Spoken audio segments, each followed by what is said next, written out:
Hello, everyone, ladies and gentlemen. Welcome to the 2022 Mentor Tournament hosted by the Go Mode podcast. My name is Jmeasher, and joining me today is Shinmaru. Thank you so much for joining me. Thank you for introducing me. I hope you're doing well today. Doing fantastic, and hope all of you out there are doing the same. We have a 1-in-1 race today. We're in week 3 of Yes, the Mentor Tournament. Today facing off is Cen7ipede, being mentored today by JohnSnuu, and Galdaran, who's being mentored by Boothisman. And our mode today is Open Assured. Yes, we got 2 fantastic mentors and a couple of new runners. Hoping they put on a great show for us and we have some fun. But yeah, we Open Assured. I believe is this the first time we're seeing the open mode variant? I believe so. Yes, the first 2 weeks were the casual modes, which is the standard start, the assured sword. So open mode, the kind of the next step in complexity for all the mentees, including myself. Absolutely, we're getting ramped up here as we get into the latter stages of the Swiss, and yeah, open mode as for anyone who's not aware. With the standard modes, you go through the normal escape sequence that you would in the vanilla game. However, with this mode, we're going to be starting in Link's house or the Sanctuary, and our runners will have the entire world open to them, but at least they will have a sword, so... Yes. Yeah, always nice to have that sword. Hoping you have the safety of that weapon, that guaranteed weapon for you. But it's the next step in complexity in like an open mode is definitely the question of escape. Obviously, like when do you route that in, if at all? Like when's the best time to go there? Oh yeah, and this has long been a debate within the community. Are you an Uncle router, or do you start at Sanctuary and go straight into Kakariko? Normally the problem with the Uncle route is that you get kind of stopped right at the start with no weapon being able to go any further. However, with that sword, it does make that a little more palatable as a routing choice.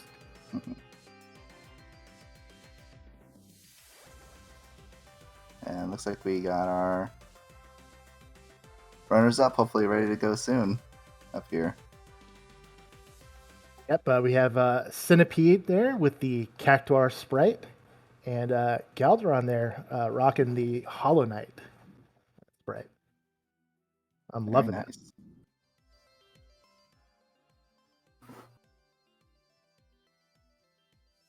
So we'll be getting started here relatively soon.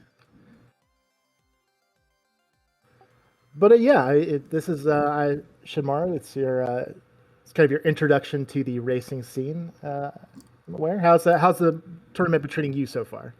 It's a fun. I'm also 1-in-1. I'll be having my match this week later Saturday. It's been a great time. I've been playing for about kind of quote unquote seriously for about 6 months now, so I have a little bit of experience, but I still had a lot to learn. I've learned a lot in these past 2 weeks, so the tournament has been absolutely awesome for me.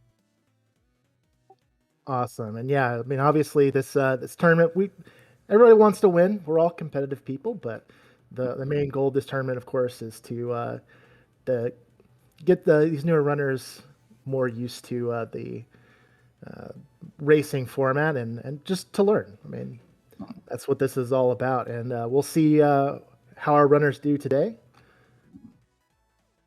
Yeah, I'm looking forward to seeing them put their skills to the test another week. I'm sure they've both learned a whole lot over these past few weeks.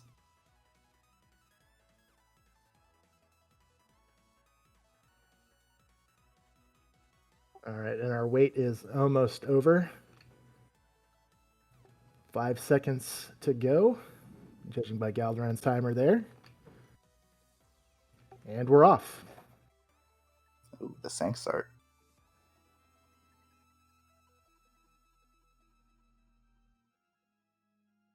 So Galdaran, starting with the Sanctuary start, I would call this the more favored route by most of the community. Mm-hmm.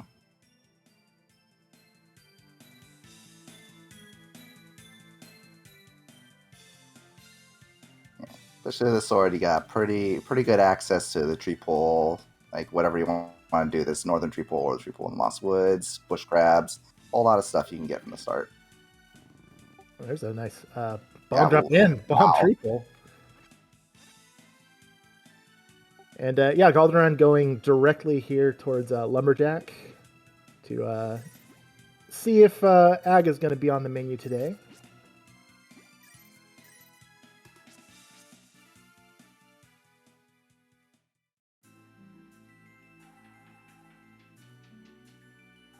Piece of heart, so we're not going to have to worry about that as far as Ag is concerned.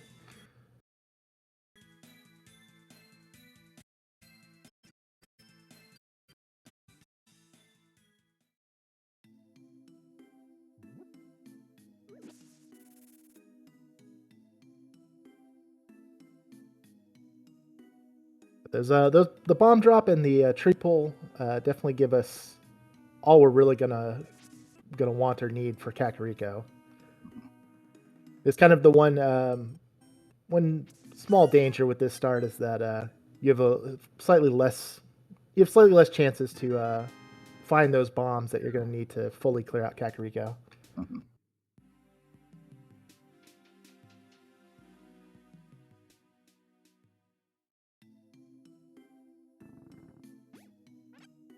Right. Looks like Centipede's getting started now too. Hope there wasn't anything too bad going on over with her. Quick map check. We got 3 crystals. One of them the 5 Yes. crystal down in desert. It's always a little sigh of relief for me when I see 3 crystals in the light world. And I assume that Centipede's going to head into escape here. As I was saying, one of the nice things about having that early sword is that you're guaranteed to be able to clear it out.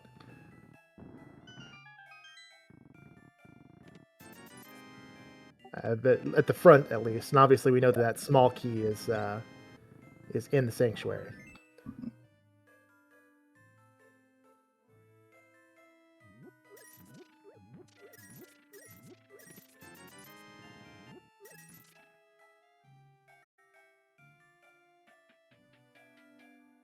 Oh well, Just they decided to just cut it off there at Uncle.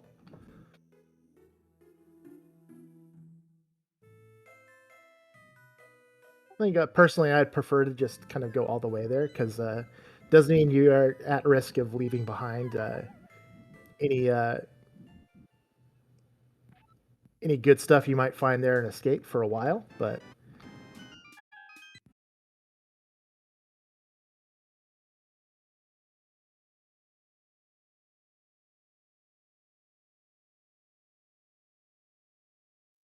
just bear with us, folks. We're going to try and get our runners synced up here.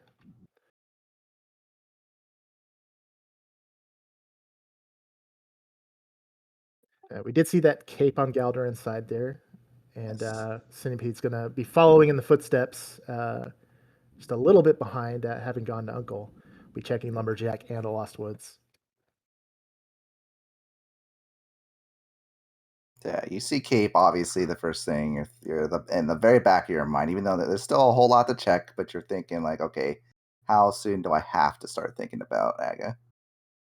And we still Uh, got a lamp to find to put that all in logic, but oh yeah, I mean, what gets Aga in the back of your mind? It's seeing any one of those required items: yes. cape, lamp.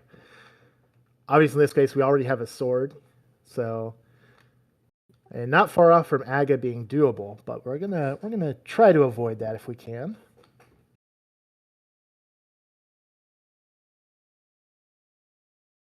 But also very nice for our runners getting that early blue mail.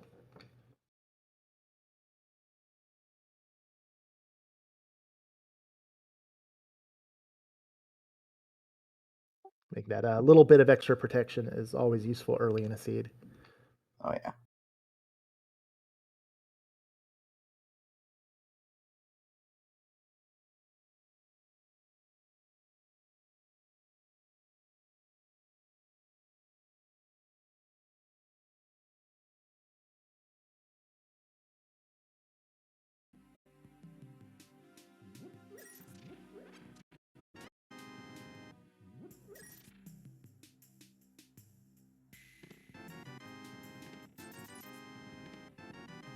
Ooh, that's a good find right there.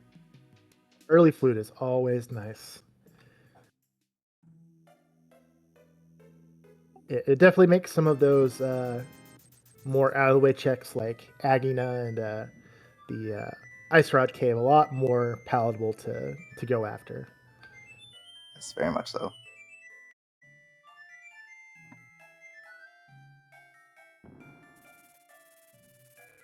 And this will be interesting. We'll see how our runners and their mentors choose to route this.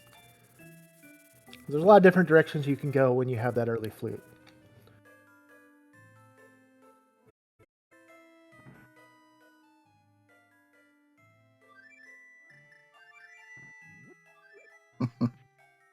Galdaran playing a little melody for the chickens. Yeah.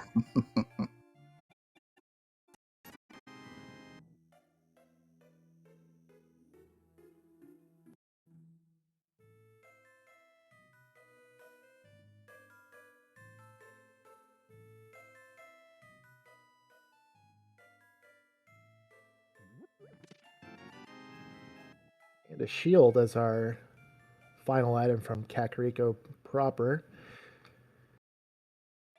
Kind of a sparse Kakariko this time. Nice getting the flute, but not much else. Yeah.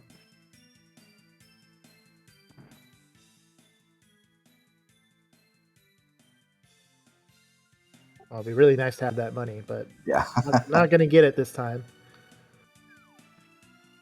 Oh, shit, I almost thought Galdaran was going to go for the blind check for a moment there. Yeah, I think the race game is if you're doing something like a key sanity, it's I think a lot of times not a terrible idea to go for it blind. And in this sort of mode, it's a little unlikely. So Mhm. save yourself a little bit of time. Just check it, flute out.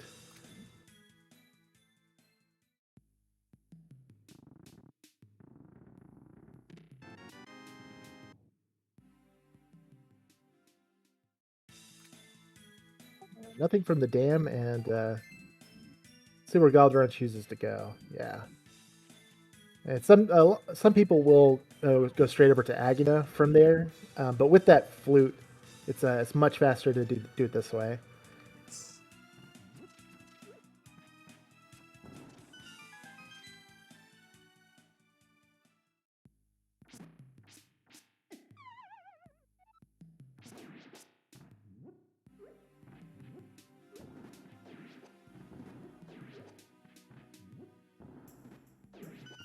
Oh, Yeah, Galdaran yeah. going for the kind of combo sword and bomb strat, which if you can do it correctly, is very very efficient.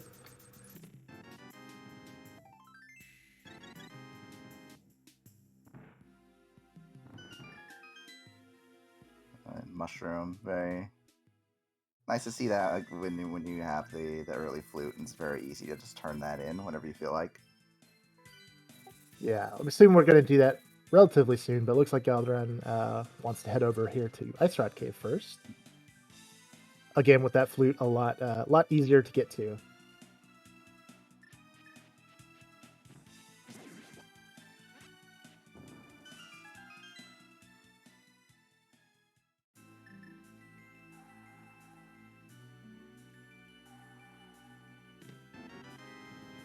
Oh, and a shovel. So we're getting all the fetch quests.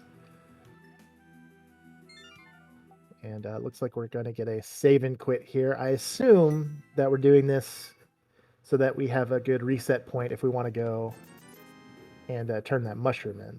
Yes.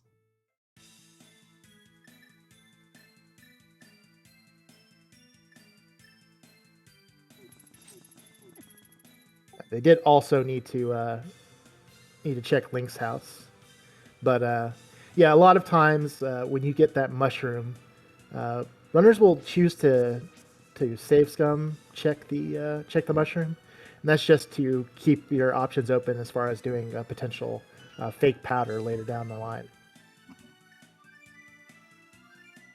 Yeah, I've never had to do fake powder. Maybe like once or twice myself, but it's better to have the option than to not have the option, even if you don't take it. But it looks like we're actually skipping out on that mushroom for the moment. Not wanting to go chase that down that rabbit hole. And this also looks like a potential play down into escape.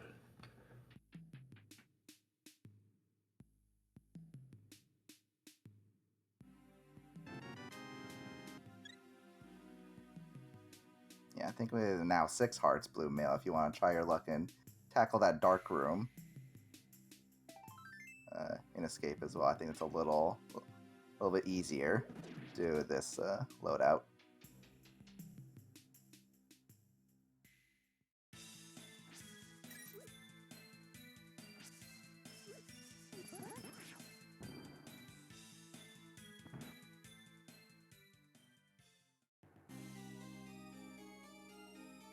Well, I mean, at this point, given how little else we've found, yeah, it certainly is looking like looks like there's likely something back here. And of course, with that small key now, if they really want to go for it, they could go all the way to the back and escape. Yeah, so I think he is trying to get that mushroom.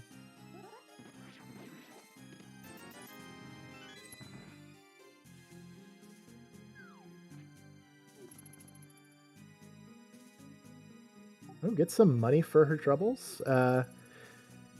That gives them the option of being able to go do Zora in a little bit if they want to.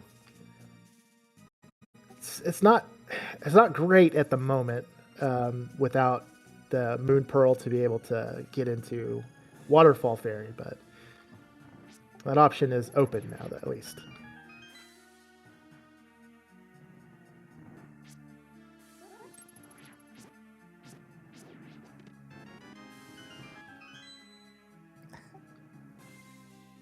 Well, so much for the fake powder, as Galdaran gets the powder. Another nice safety to have, but does not really help us with our Dark World access at this point. Yes, not unless we see that hammer to get access to the magic bat.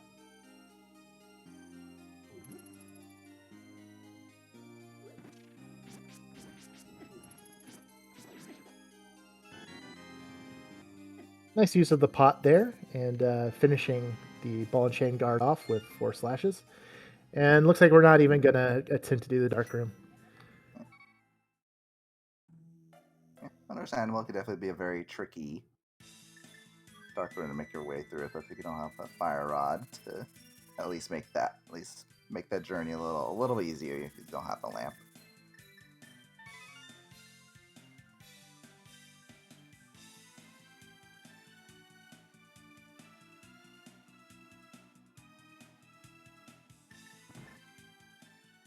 Like Cen7ipede is going to be making her way into the castle for escape.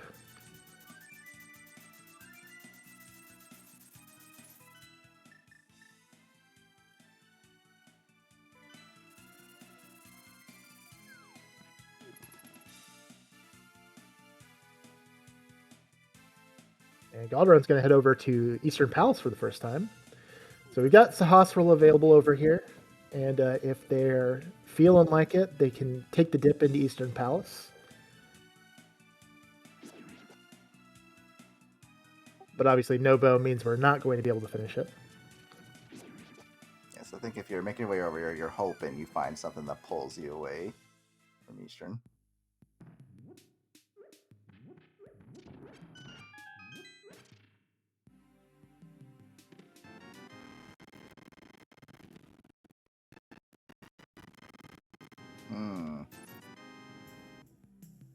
Well, that's a nice find, fire rod, and a bottle, so we can get the item from Sick Kid.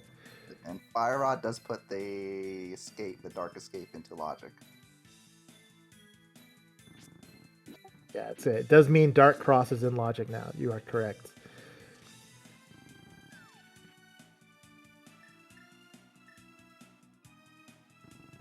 Might feel a bit painful to have to walk all the way back there now after you were just in there and left, but In other options for our runners, they can go to the mountain with that flute and get a couple of checks in, but that's Ian is still there in his lonely little cave, waiting for someone to visit.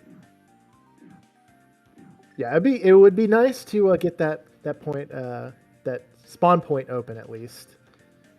So even though it's not a ton of checks, it's still worth doing in my opinion.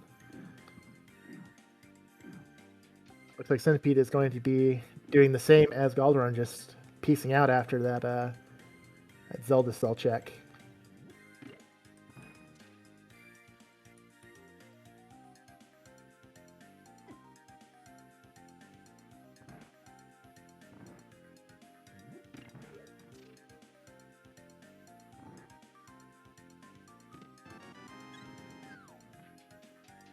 I missed if we got an item or a dungeon item in that first check there for Galdaran, but that's a cart container, so that's at least one item down.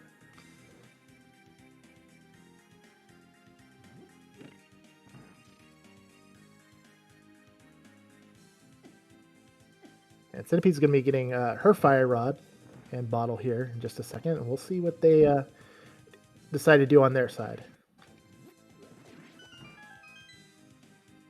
There you go. Good use of the pots into the skeleton room.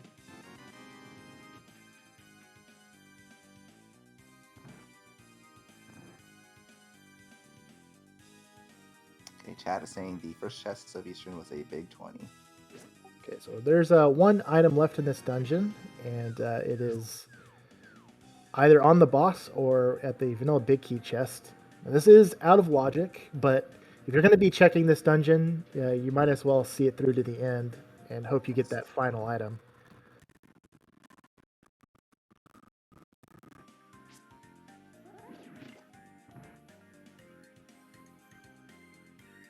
This Eastern Dark Room here, one of the simpler to do in the game, and then especially if you've got a sword, you can just use those kind of sword sparkles to navigate your way through it. This is one of the first I learned a few months back. This in the old man cave. Yeah, definitely one of the ones you see people learning first. It's due to its simplicity. Just kind of walk down into the right in that first room, hit the switch and go into the door. And you walk all the way over to the right side of the next room, pull open the pot to grab the key, and then head back through the circular first room through the bottom section. So very well handled by Galdaran there, and we are out of Eastern. Yes, unfortunately, nothing much to speak of in Eastern.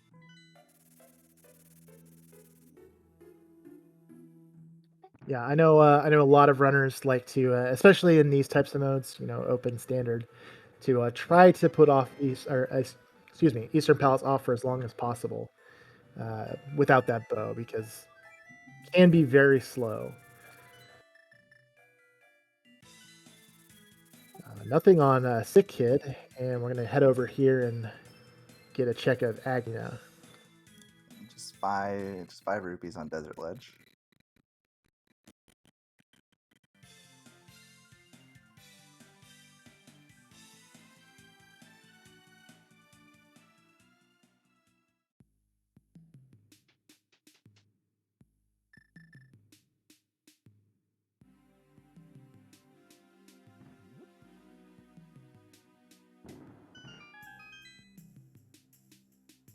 We are running out of bots here. He's gonna have to give us something at some point. Yes. I do wonder if our mentees will have to bite the bullet and do a Dark Cross with the fire rod. Looks like there's maybe some discussion on how to handle this on Galdaran's side. Yes. And here we go with the mountain play.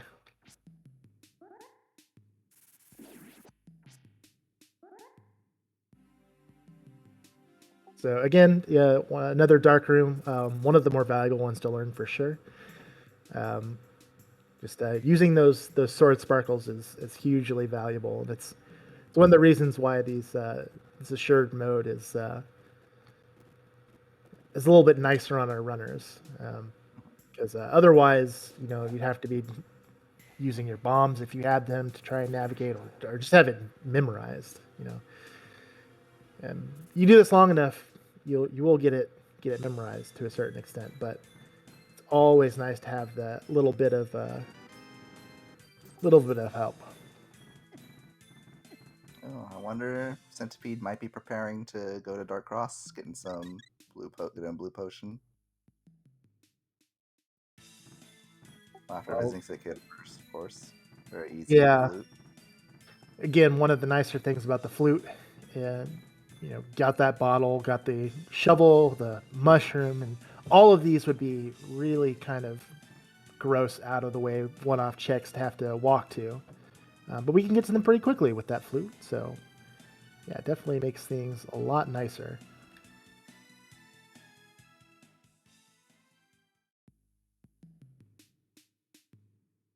Oh, Oh, oh no. my, oh my. Now we did, if I'm not mistaken, we got all 3 items from Eastern, correct? Yes. Yes, I believe so.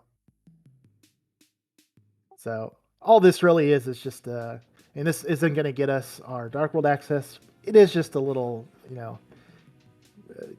kick to the stomach by the seed. Yeah.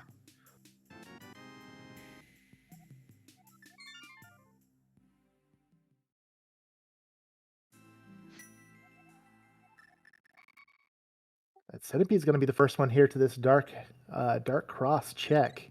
Again, in logic with that fire rod. Yes. Yes, even with Fire Rod, this is going to be very tricky. You have to locate the lamps very good in the first room by Centipede. There's enemies everywhere. It's a very dangerous place. Yeah, that first lamp can actually be surprisingly difficult to locate. But well done by Centipede. Just 10 bombs. Looks like, yeah, they're gonna keep going here. Now, this I do believe is out of logic, since we don't have lamps all the way through to the back. Actually, I do believe there are actually lamps. Oh, If I'm not mistaken. I might be mistaken. no, I think you're actually correct. All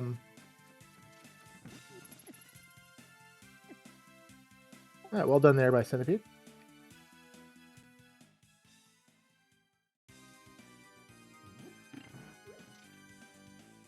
Galdaran, I'm just going to go in here and finish this dungeon.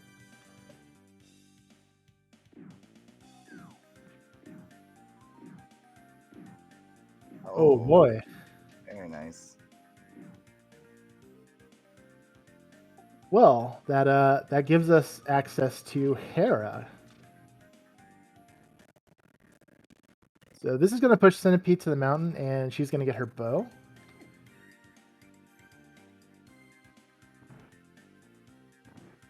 This is quite the logic chain here.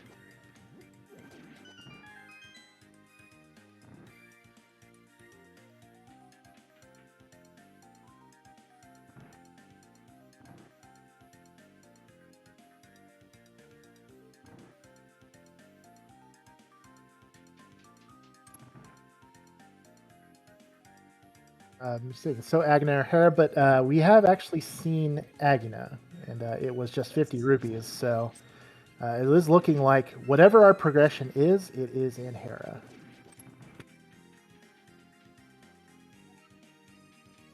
Ooh, unlucky there, getting dead rocked.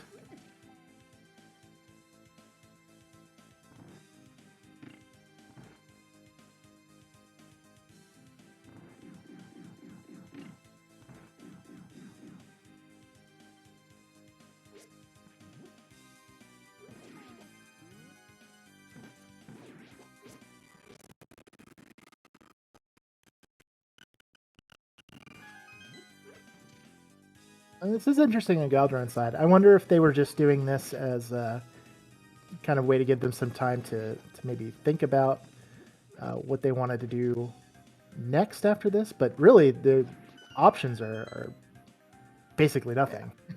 Yeah.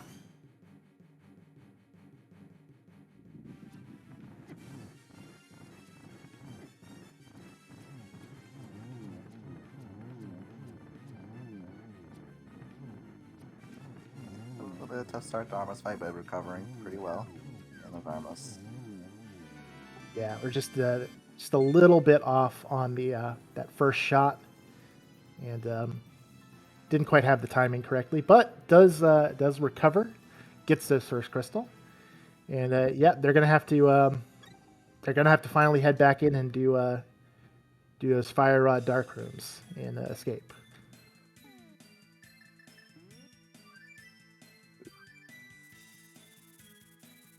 Just a little bit off on that spec rock bomb jump from Cen7ipede. It's also going to be a very tricky one to nail.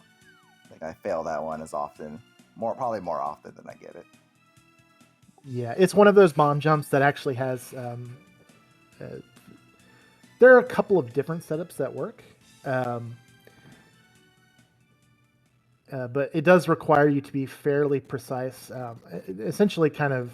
I mean, I don't know that I can speak to the exact specifics of why it works, but you're kind of putting yourself into that wall a little bit, and then the bomb jump, rather than knocking you into the hole, actually, because you're in that wall a little bit, will push you even further and get you to clear the gap. Well, we got a Dark World now. Check.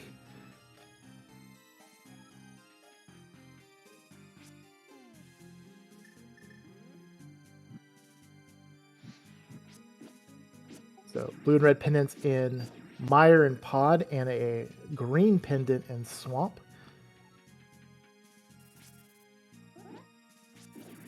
And our last 5/6 crystal in Skull Woods.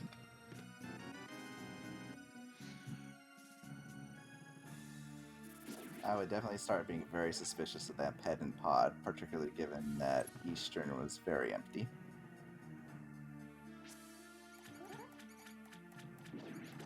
Yeah, you never like seeing pendant pod.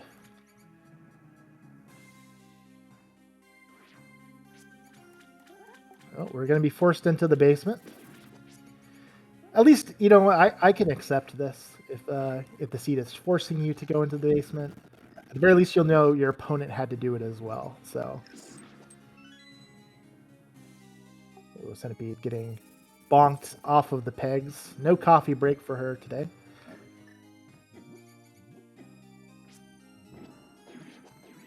That's why it's nice to have at least Samaria.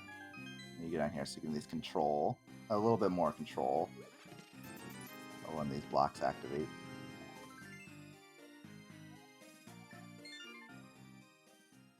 Galdaran picks up his mirror, and I assume we'll be very shortly joining Cen7ipede on the mountain.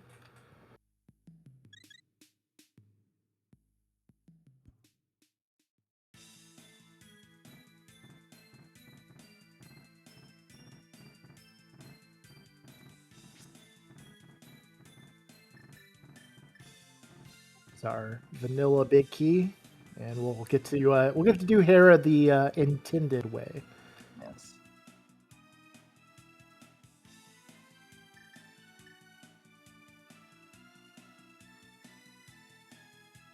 You know, a lot of people ask when they're first starting out here, how important is it to have some experience with the NMG route and kind of the strats. And I always tell them that it's one of those things that you don't necessarily need to have done, but it's very nice to have. And I think that room that Cen7ipede just went through is one of the best examples of it. I mean, these days with Herapod, obviously, you don't have to do that as much, but having kind of that NMG strat where you knock one into the pit right away. It's really nice to have in your back pocket as something you can do really quickly. So yeah, for anyone out there who wants to learn Rando, you know, it's not something strictly required, but ooh, this is interesting. I guess we're going for that fairy. Interesting, yeah. And to clarify, obviously, NMG is the what we refer to as the no major glitches speed run in Link to the Past. It's kind of the stock standard speed run category.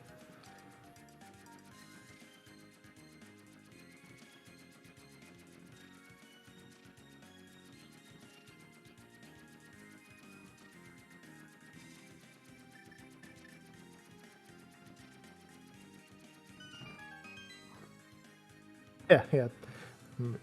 Reverse Harapot. Yeah, absolutely. Yes, very nice new knowledge there. I believe. And yeah, Myself, I never thought about that myself.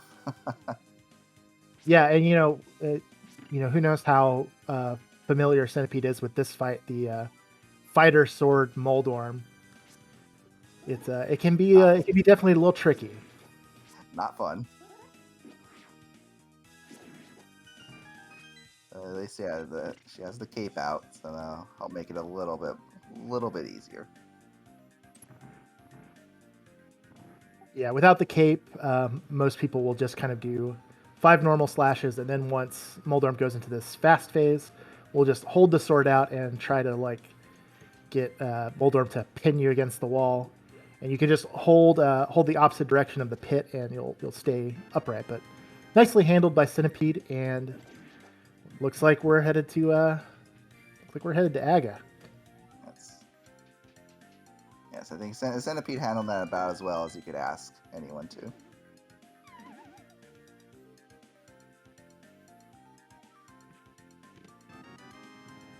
I do believe, folks, that this means we have a Pyramid Pearl, most likely.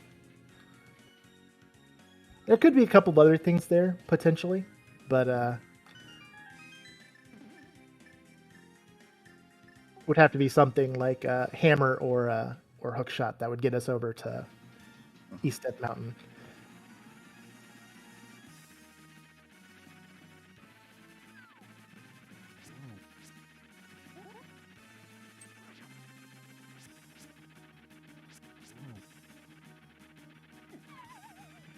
Ooh, getting bullied there, unfortunately for Galdaran.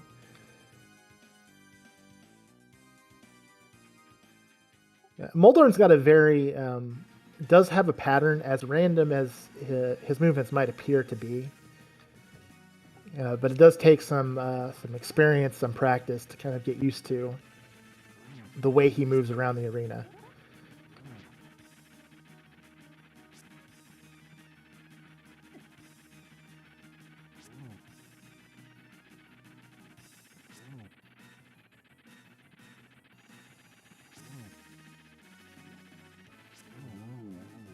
And there we go. Galdaran using the same cape strap and takes down Moldorm.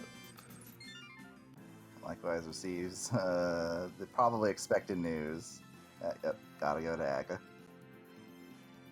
Well, I have to feel like our runners and their mentors were definitely they had this possibility mapped out half an hour ago when we got that cape. So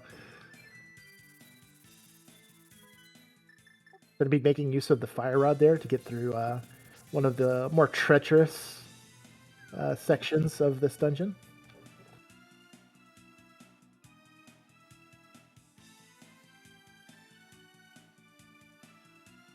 I mean, to be clear, this is not a fun this is not a fun dungeon to have to do with only the fighter sword. Yes. I mean, thankfully, we do have the bow, we do have the fire rod, so it'll smooth things out a little bit, but still can be very scary.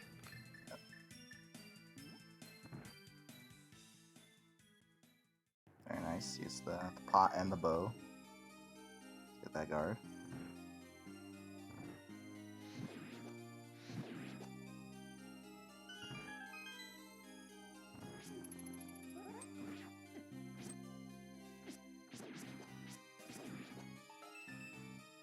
Absolutely hate those blue guards.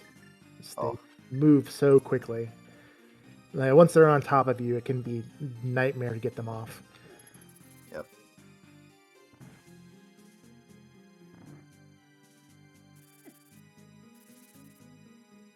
Unfortunate preview of some of the more aggressive guards that are gonna fill the light world once you're done with Aga.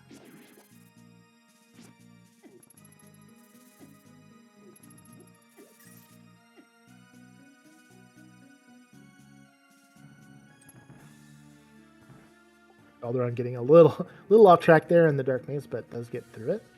And now we have Aga. How many blue balls are we going to see today?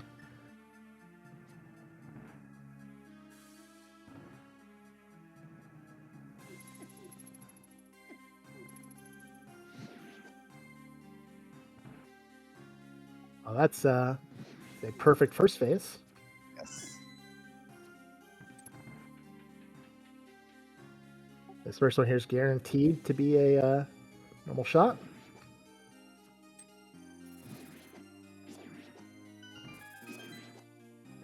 And a very friendly Aga.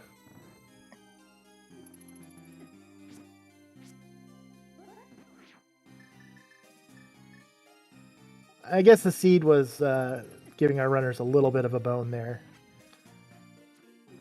After forcing them. Oh, my. All right. Huh.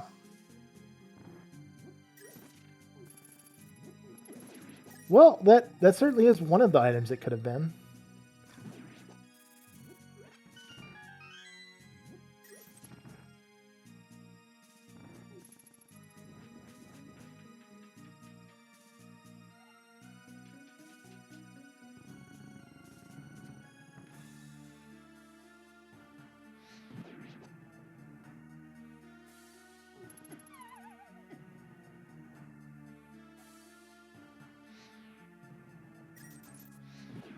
I guess as far as items that might lead you to Pearl go, it's not the worst. Definitely not the worst one to get by any means. Well, there was only one option as far as what our progression could have been. So Yes. now we're going to flute back to 4 and take the now open Dark World portal over here.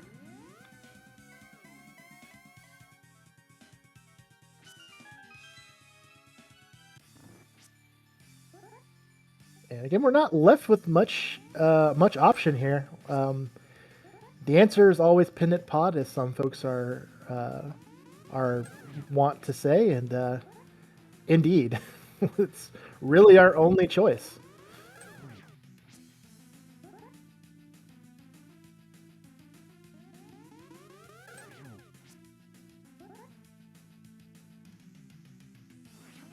It's a good thing we have plenty of money for it. Yeah, the seed at the very least has been generous with our resources, bombs, money.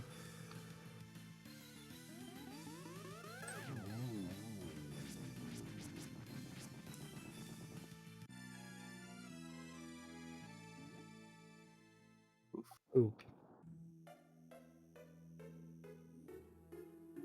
Yeah, Kiki does not like it when you get hit.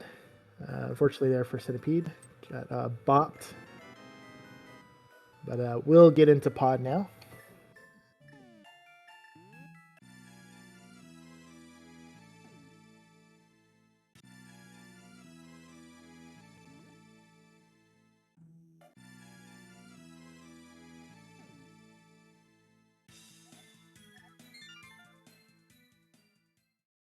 Galdaran choosing to take the save and quit there. I like it is a little bit faster than fluting away and running from Kakariko over to Bonk Rocks. There's our glove.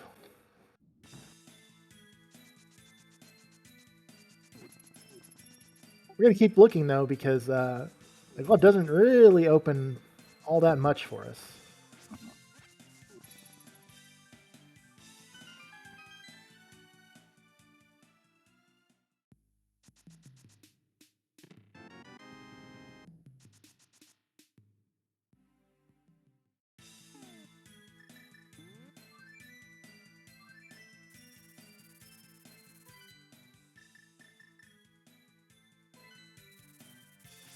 Yeah, all the fast checks without getting baited into useless Helma. I agree, Vortex. Yeah, this is as far as having to go into Pendant Pod. This is probably the nicest situation you could ask for. Because A, it's not like you have a choice, and B, yeah, you're not gonna get not likely, unless of course Hammer's in here. You're not likely to get baited into Pendant Helma.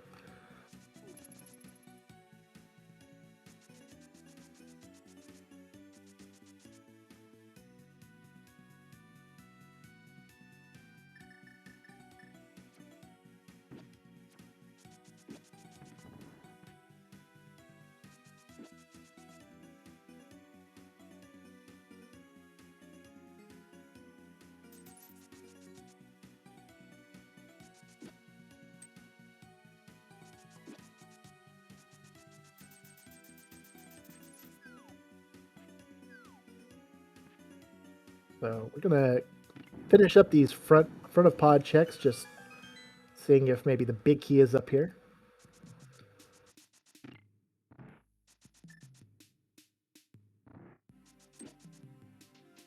I think that was 5 small keys. Yeah. So yeah, I believe so.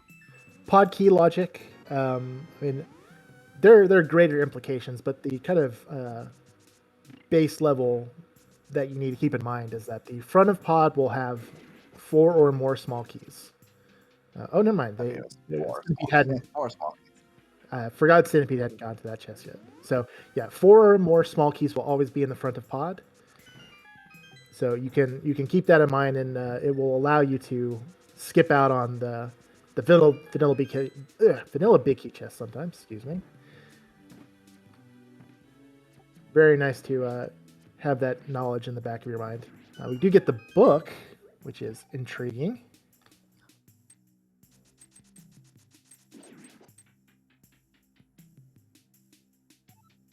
There's our Okay, final 2 small keys. And the book does make desert very beatable now with the fire source and the boots. If it does happen to be boots locked. Oh Ooh. boy. Ay. Well, I don't think I would be very hesitant to Yes. go to Helma after getting glove, book, hammer. Yeah. We're still, there's still no guarantee that there is even an item on Helmasaur. So we'll check these final few chests here, and hope we get lucky that there's not an item waiting on Helma.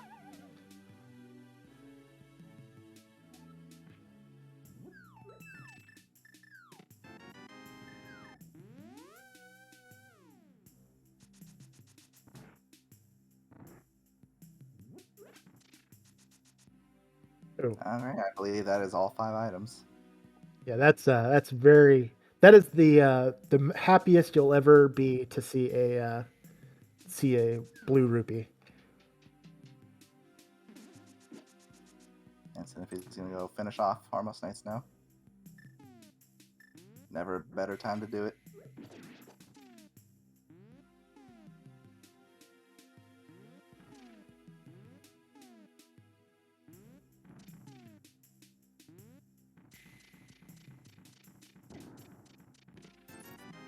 Very nice hammering up from Galdaran.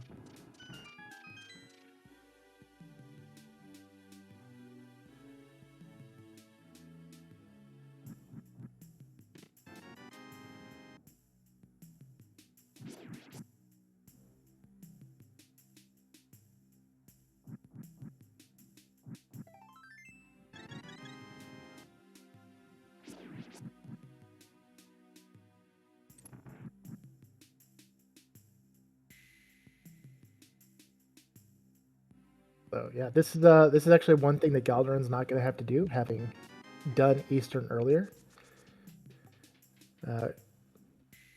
Centipede definitely saved some time by doing it this way, since Galdaran had to make the walk all the way back over to Eastern, and Centipede just had to mirror outside of Pod. So it's that's one of the big reasons why people like to leave Eastern for as long as they can, because it's a decent chunk of time you can save by doing it this way. Yes, even with flute, you still gotta do that long walk up there. And if you can combine that with having to do the long pod walk anyway, all the better.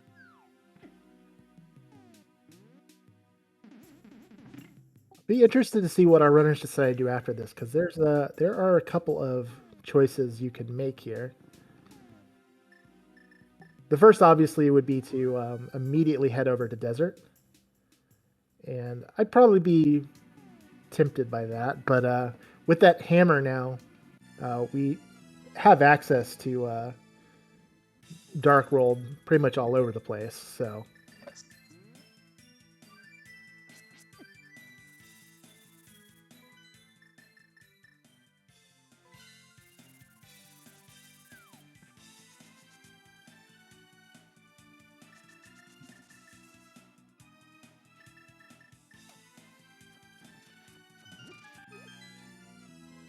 Galdaran's heading over to Hype Cave.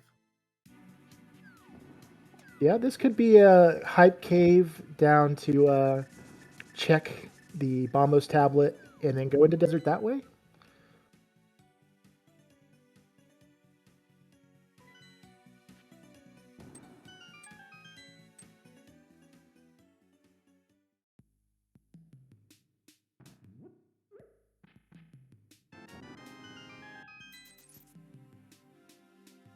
How hype are we feeling today?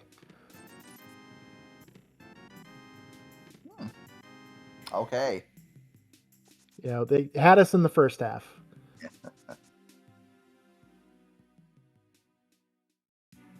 I would call that a fairly hype game. Yes. Hard to ask for much more.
Looks like both runners electing to just take this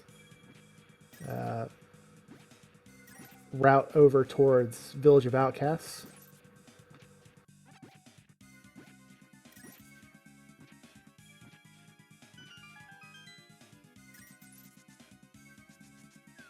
And yeah, just need a medallion and ice rod for GT mode. Yeah, obviously we need to know what our medallion for TR is, but indeed. Now, obviously, that would require our runners to be comfortable with either hovering or Moldorm bouncing without that hook shot, but Well, it's the first thing you learn, right? yeah, it's definitely, first thing people ask me, what do you need to learn? Gotta be able to hover. No, obviously, that's not true. Says the person who can do neither. So Yeah.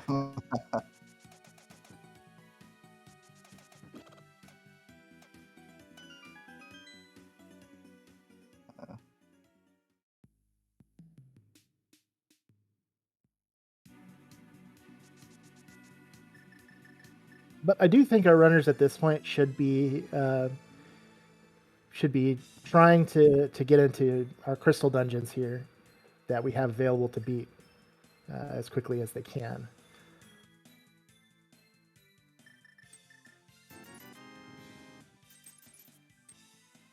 We do There's get, a medallion. yeah, could be the one we need. 33% chance.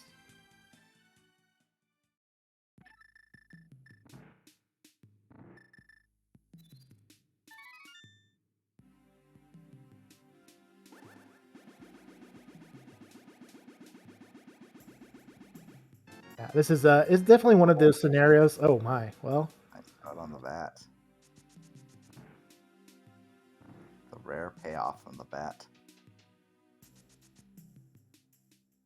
so yeah, we are really not far from being able to clear all of our dungeons. Which might feel a little scary when you're still on Fire Sword. Yeah, and of course, obviously, that's one other thing we need. Do you have to have at least one more sword?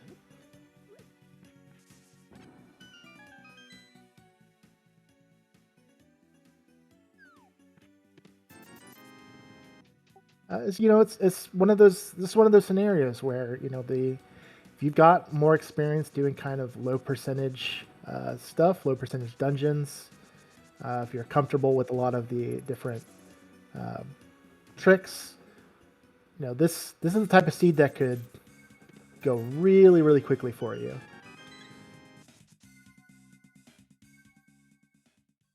But if you're a little bit less experienced, if you don't feel as comfortable doing a lot of those tricks, a lot of the low percentage stuff, can be kind of a scary situation because I do think it's the more efficient play to just start hitting your dungeons as quickly as possible right now.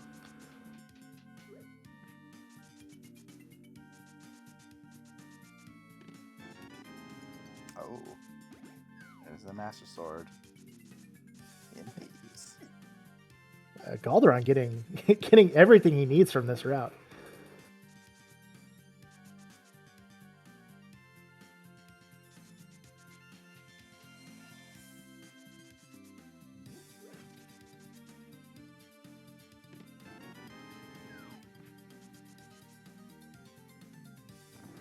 Yeah, after really putting our runners through the ringer through that first half an hour to 40 minutes, the seed has basically just dumped everything on top of him.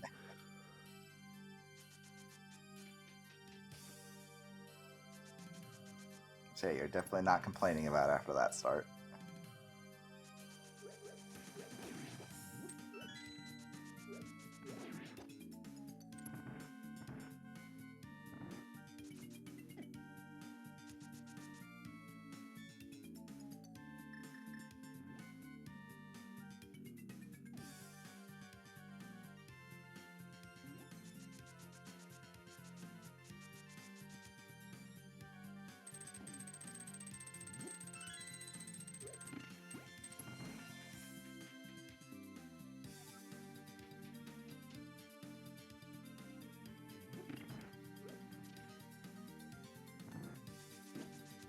Yeah, solid 2-cycle ammo from Cen7ipede with that fire rod.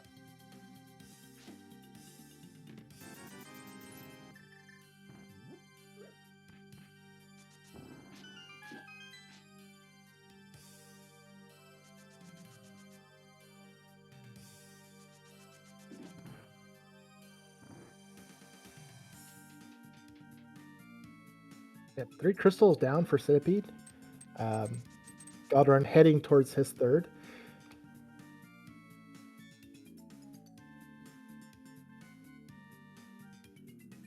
It is going to be very interesting once we get our first runner heading up to check out TR. Because that'll tell us exactly what we need to be able to finish this seed. Yes.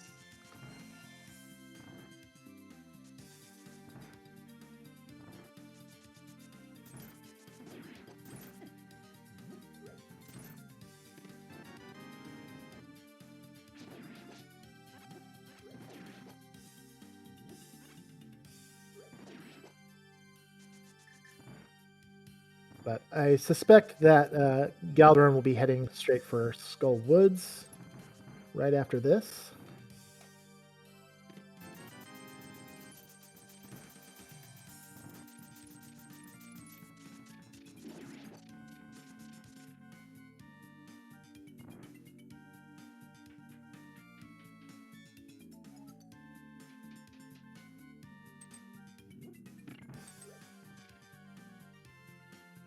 And we'll see how Galdaran handles the blind script. There's flippers.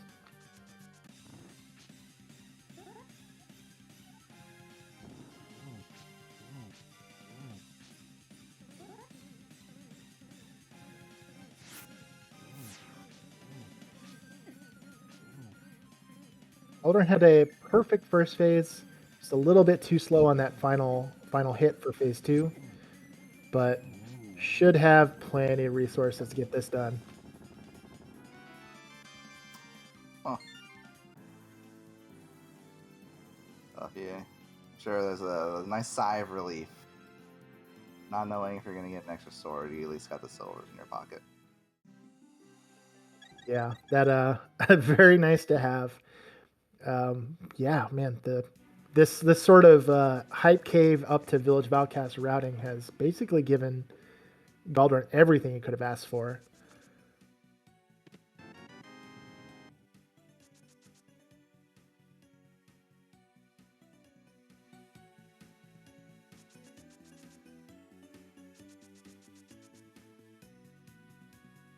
I mean, we've got everything we need to beat Skull Woods, to beat Ice at this point.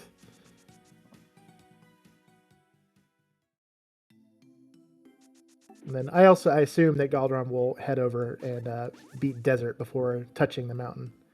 Yes.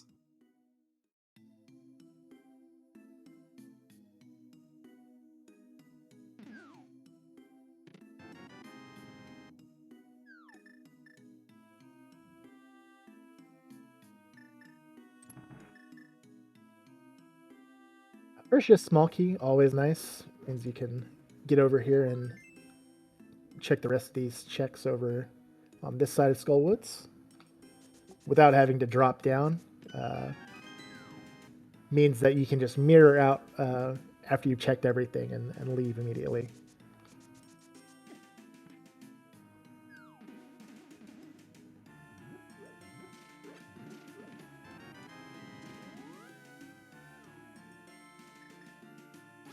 Okay, try bomb jump to the big chest. Very nicely done.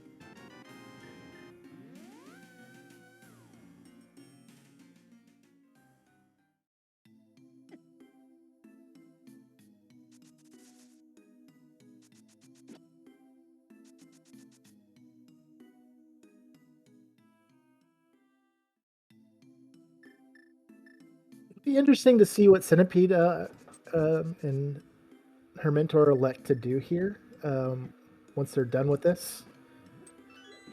I assume that they're just really focused on crystal dungeons at the moment. Yeah. That could mean though that they might skip out on doing any of the sort of Smith chain checks for a while.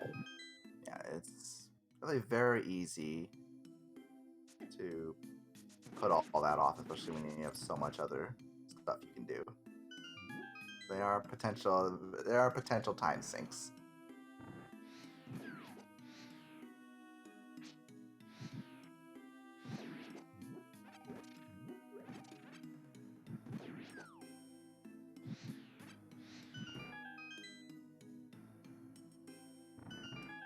Galdaran doing some dipping and diving around the Gibdos there, trying to get those torches lit.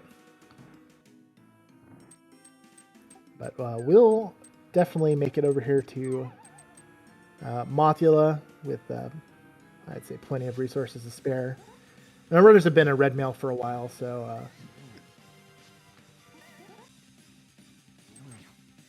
this fight looking way less scary than it was when they first got Dark World access.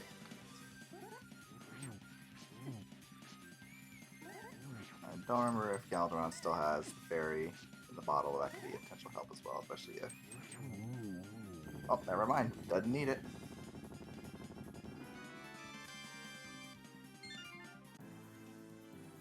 And I think that second item here is in the bridge chest then.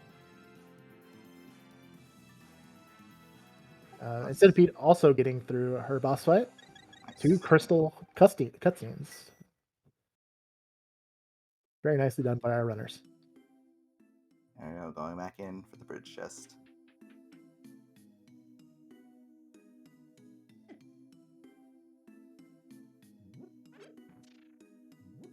I think we'll probably see Galdaran mirror and check the pedestal immediately after this.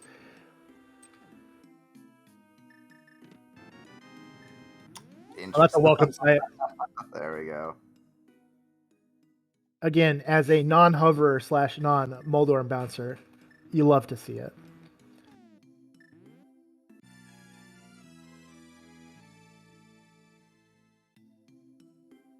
Obviously, the only thing that could be here that would be of any consequence to them at this point is Medallion. And, of course, it is nothing. And Centipede is doing the Smith chain, so I presumably she will get her ice rod momentarily.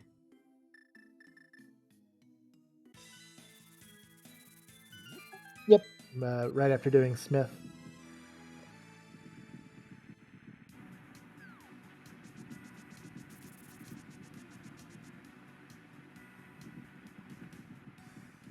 Looks like that was Quake. Was the Mire? I had missed what Mire was earlier, and Centipede was here. I believe that was Quake.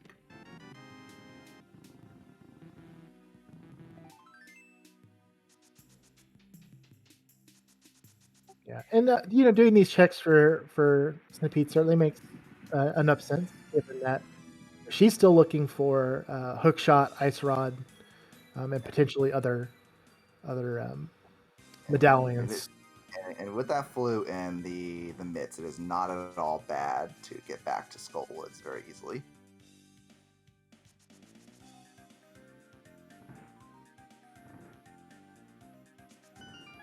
Interesting, and Cen7ipede also bailing after. Just electing to flute and use the portal again here. Yeah. Possibly, maybe they might be planning on revisiting it if they don't find anything here, which we know they'll find hookshot here.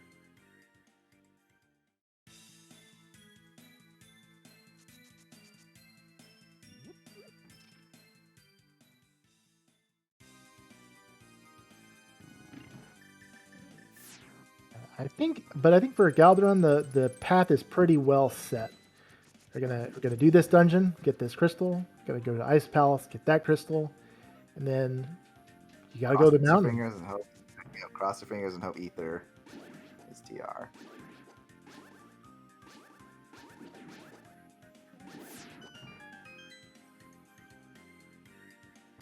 Ooh. Then you're getting a little close to getting 1.0 there.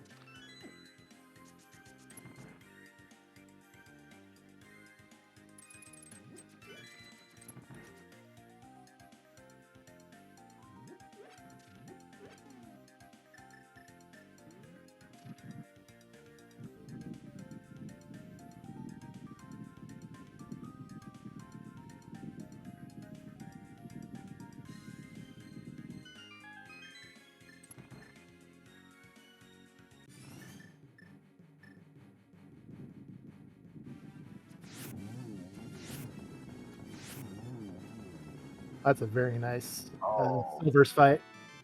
Oh, and unfortunately, Cen7ipede getting grabbed by the hand, falling into the hole.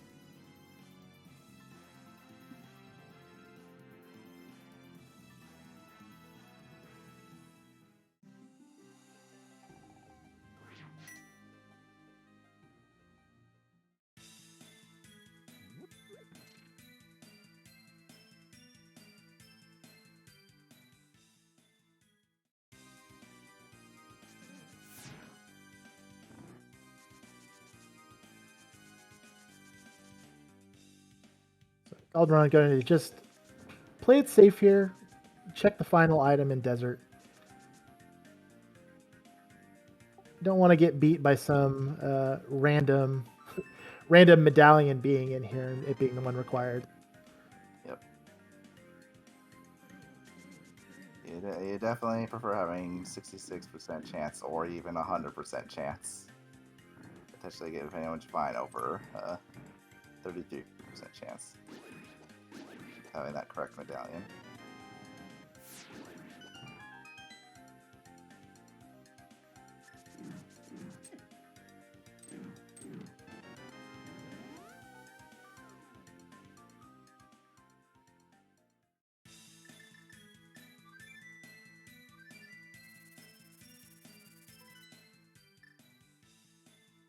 So he's like, I'm done playing around with you, Moth.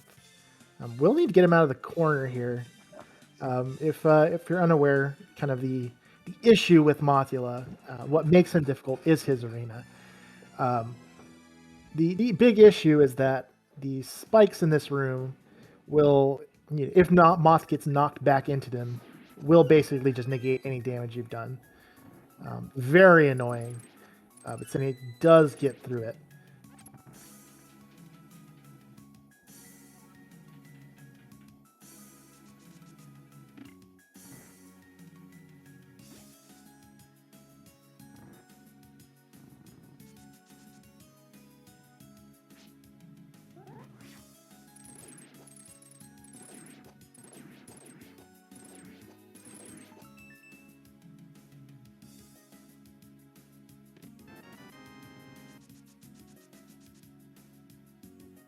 That's the hook shot for Cine.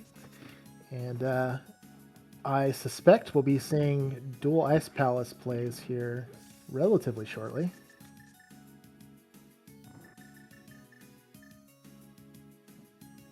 Cen7ipede flying back out. I wonder. Oh, she did. I don't remember if she did it front to back or back. She must have done it back to front.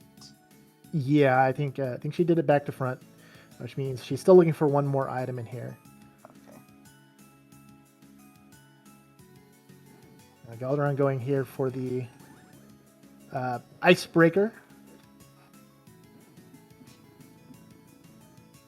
There we go.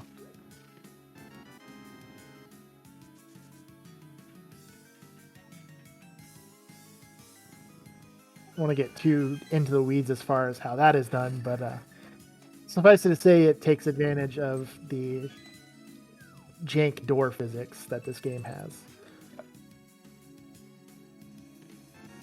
And bless it for having those jank door physics. Yeah, I say that with as much love as possible. Yep.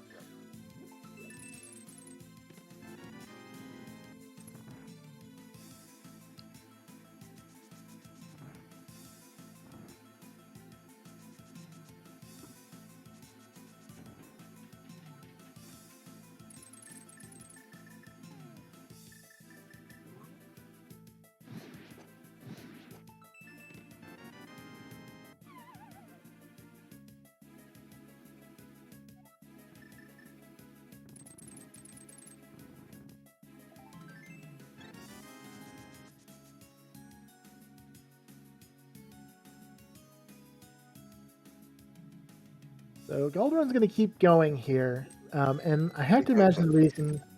I think they're just getting the key. I think they Yeah. have all the items now. They didn't hit the switch because they want to play it safe. They're not assuming they're in go mode. So Yeah, meanwhile, Cen7ipede doing some extra checks here.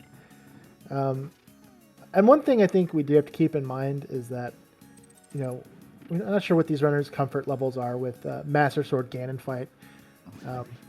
They might do some extra checks here and there. Again, not only to, as we mentioned before, try to avoid getting burned by another medallion being required, but also getting another sword. Now, granted, the likelihood of one being in GT is pretty high. So, if I were in their position, I would just be banking on. I don't know that Galdaran. Oh man. oh, unfortunate. Yeah. Got a couple of those sword beam fire rod duplicates in, but unfortunately got hit by the falling ice. Yeah, it was a nice thought. You can get extra damage into the ice shell of Cold Stare by alternating fire rod shots and your sword beams. But fortunately, just didn't quite have enough, and then as you said, took damage. Was unable to do any more sword beams at that point. That's really frustrating when that happens.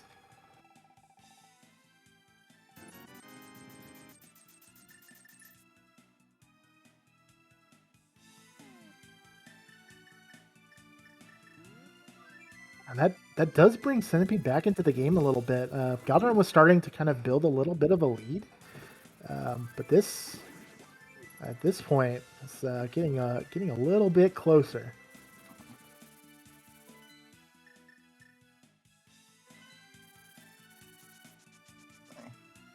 Hey, Galdaran, yes, at least from what we're seeing, probably still a little bit ahead because Cen7ipede still has the full clear Ice Palace, while Galdaran can go straight to the boss.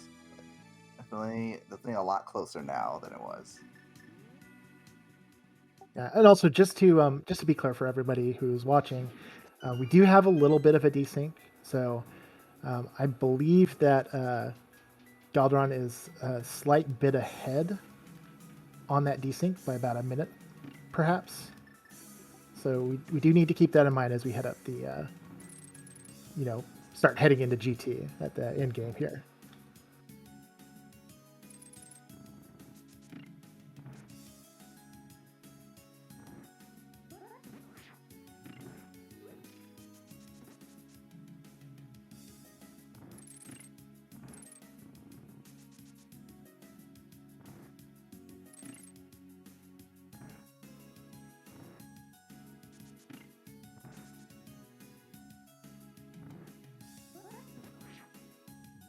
Oh, Centipede had it there, and unfortunately moved a little bit too much afterwards and lost it. That should be good. There we go. Very nice. Dueling icebreakers there.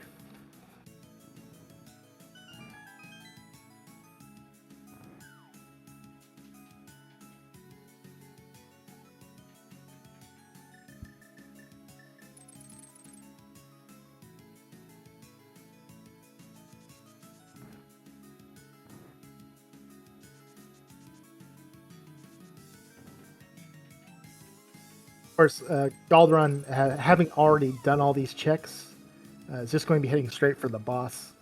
So he'll be down there first.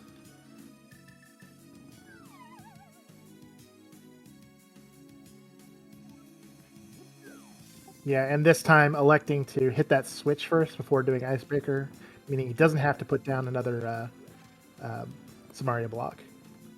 So full magic right down here. Along with that blue potion they bought beforehand.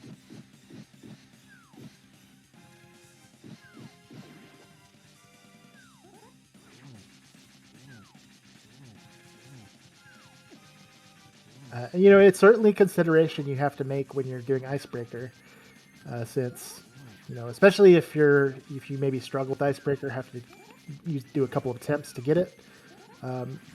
It can you can end up in situations like Galdaran found himself in, where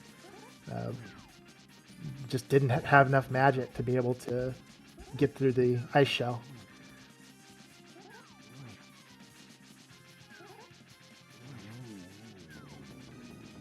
Doing a very solid job so far of avoiding these puffs and getting some good damage in. Yeah, Galdaran really does not want to have to walk down to this boss again, so playing it safe with the swordsmiths.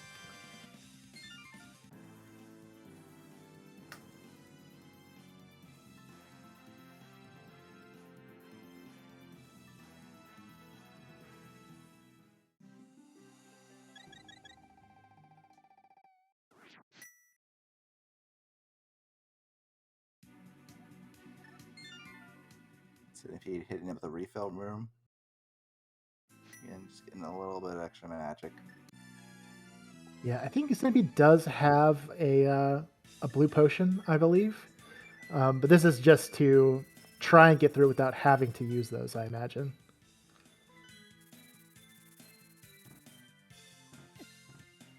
See if Cen7ipede takes advantage of those sword beams. Might be some of the discussion that's happening with Yes. with her and JohnSnuu.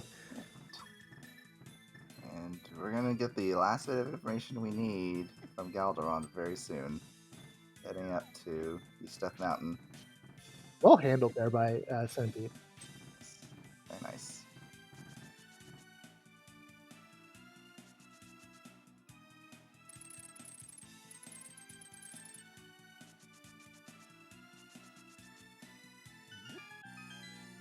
Yeah, Swordsman's definitely a lot safer for this fight. But as you see, Cen7ipede switching over to the hammer. If you want to really try to get this fight done more quickly, getting used to the hammer hitbox will definitely help you. But it is much more tricky.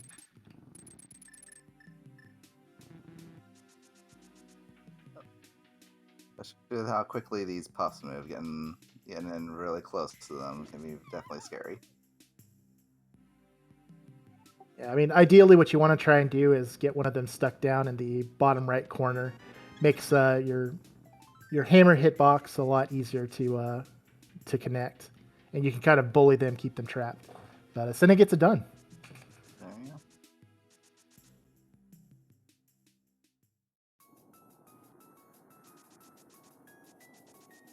go. Moment of truth. Yep. Oh, look at that. Yes.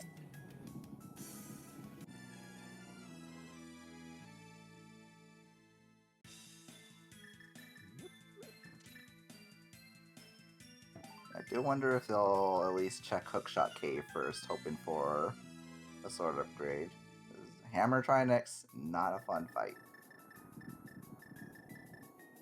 No, it definitely isn't worth knowing for sure, um, because it is, especially with the kind of the magic situation our runners are dealing with right now, can be a very, very scary fight.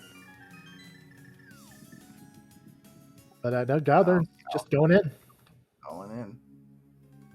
no fear.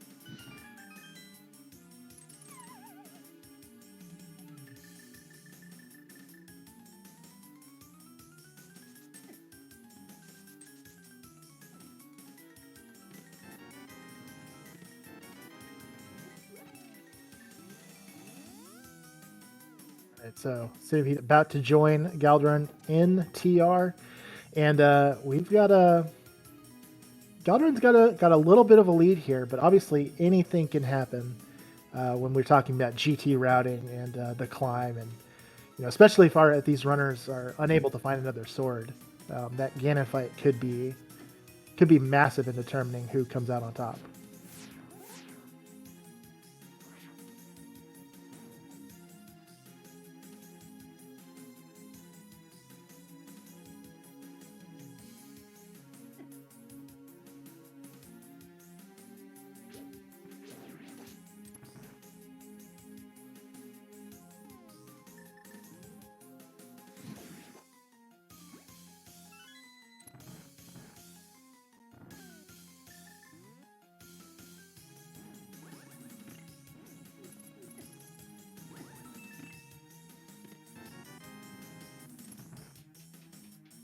Galdaran getting a little bit bullied there by the chomps, but fortunately we got that powder, so plenty of opportunities to heal up here.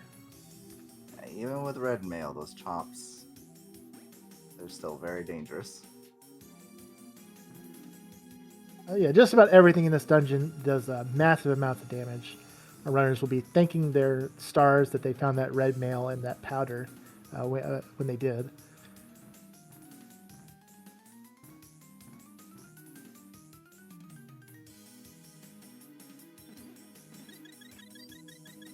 And, between the chomps, the pokies, the eye beams, everything in here, like if you're on green mail, this dungeon is absolutely terrifying.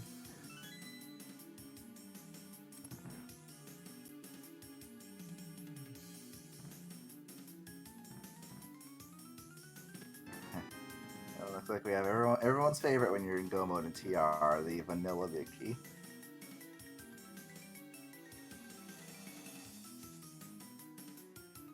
Yep. If you don't see that big key in the first 4 chests, then you know it's got to be the lava bridge.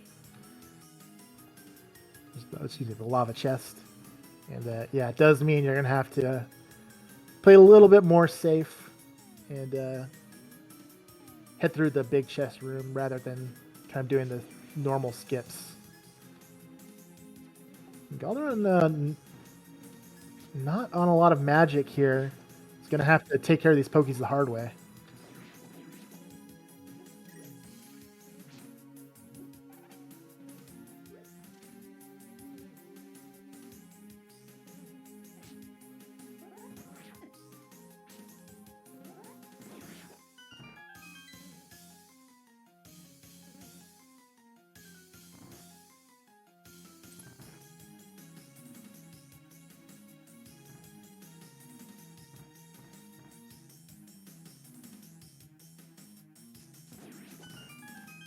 Oh, so you need the big key. Oh It looks like maybe getting a little bit flustered there. Had some real trouble with that room. Forgetting that they needed the big key. no. I am. You'll find out very soon. I've done this a lot, quite not a lot, frequently enough that it's always memorable. I always try to tell people that, however much you might think like you play play this game a ton, you log, thousands of hours doing this. Nothing can really prepare you for the end game of a race. Those nerves will always be there, no matter what.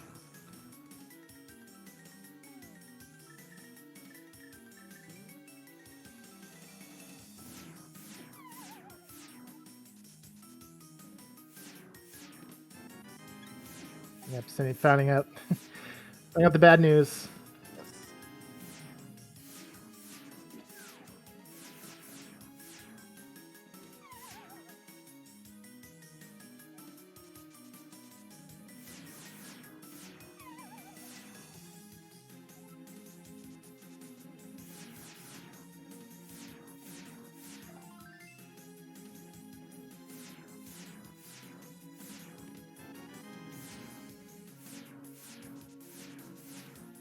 Galdaran just deciding there, no more messing around with this. Just use the cape, get through this. Yep.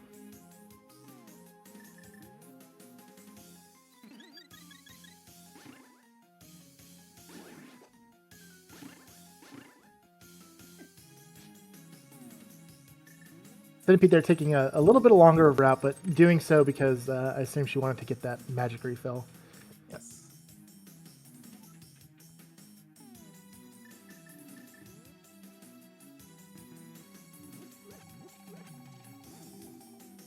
And Galdaran just not quite having enough magic there for the cane before the refill, but here we go. Let's see how Galdaran handles this. We're gonna go with hammer strats here.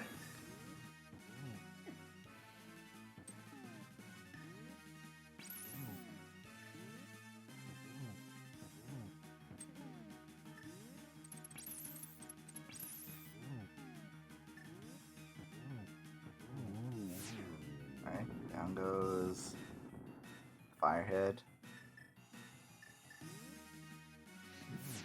Yeah, I think both of our runners have blue potions here, Yes. so should be able to get through this fight, but it is very, very nerve-wracking in this situation. Yeah.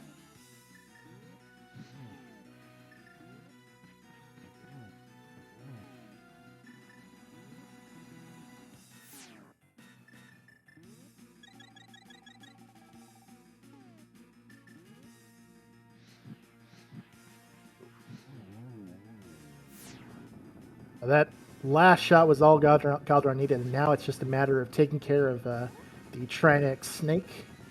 Yeah.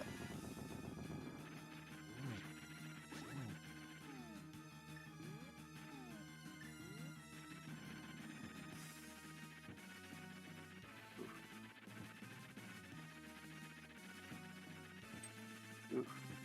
Tracks, unfortunately, proving a little elusive for Galdaran to start this final phase. But Gets through it just fine. Absolutely. A little bit nervy, with the magic situation, and kind of just the way the dungeon went in general. But Galdaran gets it done, and we'll be heading into GT. Again, just to remind everybody, in case they have been following this race the whole way through, we do have a little bit of a desync, which means that this race is actually fairly closer than it might appear.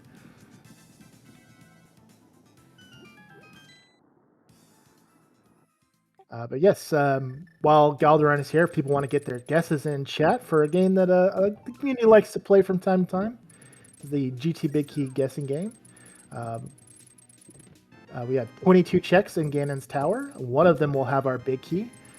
Shamara, you have a guess for us? Let's see if you put one in chat or not. Ooh. Let's go a nice round 10. Okay. How about yourself? Oh, I think I'll throw a cheeky Bob's chest guess in here.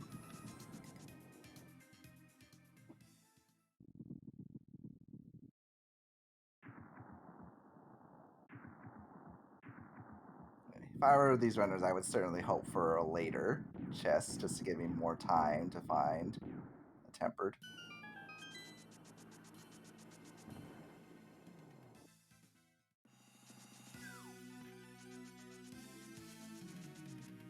Galdaran's going to start with Hope Room at the very least.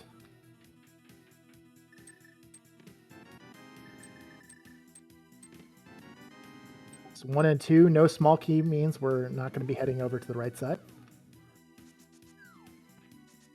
Meanwhile, we've got Cen7ipede trying to navigate this Trinex fight herself. Gonna have to pop that blue potion as well. Torch is check number 3.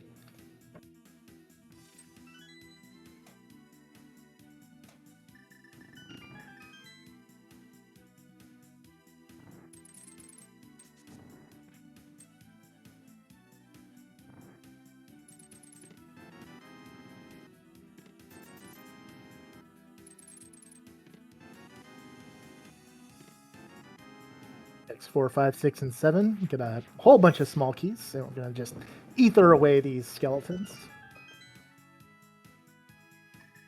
Centipede. The final phase of the Trinex fight.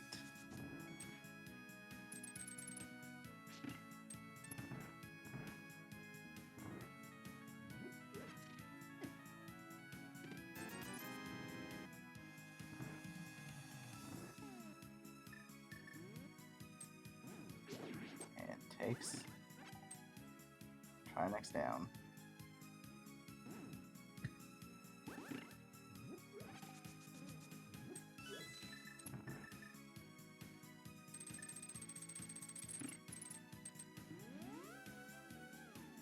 All right, well, we'll see what Cen7ipede elects to do here. The only way the routing could be different is if Cen7ipede elects to do something like a Dark Magician or Pink Magician strat. I believe that was check 9, Galdaran side.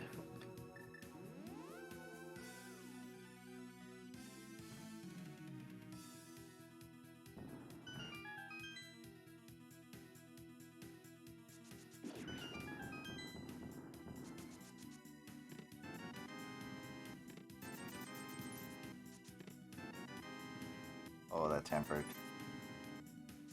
Oh, that's got to feel nice. Yep.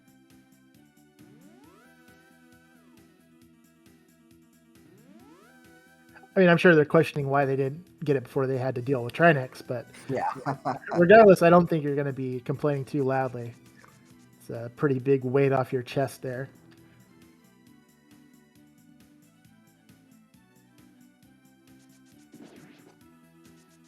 Having tempered not just for Ganon, but for the climb itself feels a whole lot comfier than that Master Sword. Galdaran accidentally picking up that second pot. Probably if I were in that position, I'd just switch over to a bomb setup, but just resets the room, comes back, bonks over, no problem.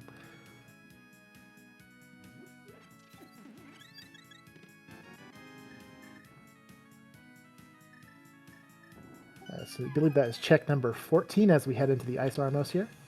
Yeah, should make quick work of these Ice Armos with the silver arrows.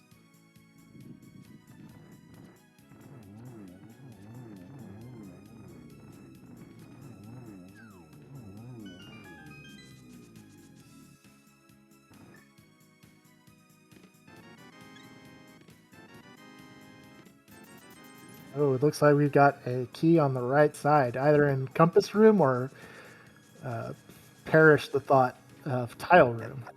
Yes.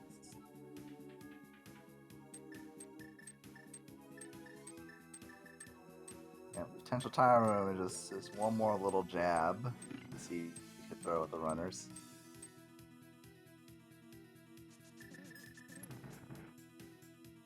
In case they mistakenly thought it was being kind after giving them that tempered. Yeah, right. Cen7ipede gonna elect to follow Galdaran's footsteps here. And she'll definitely be glad she did when she finds that tempered.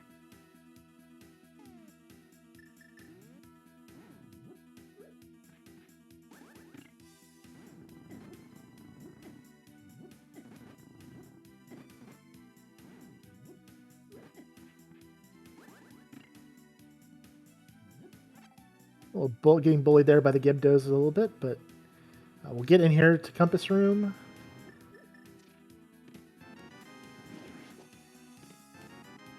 Oh. That's number 21.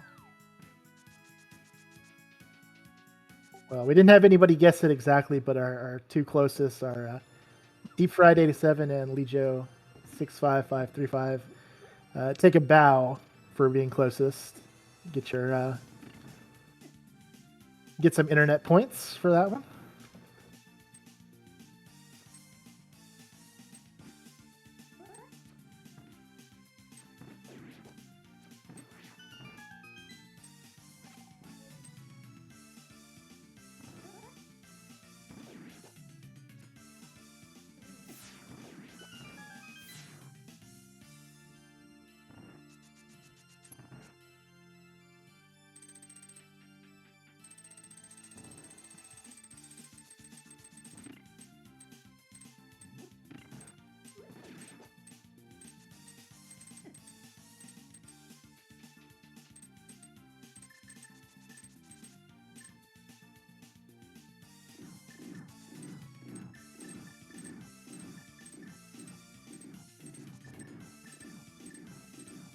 Galdaran's not going to take any chances here.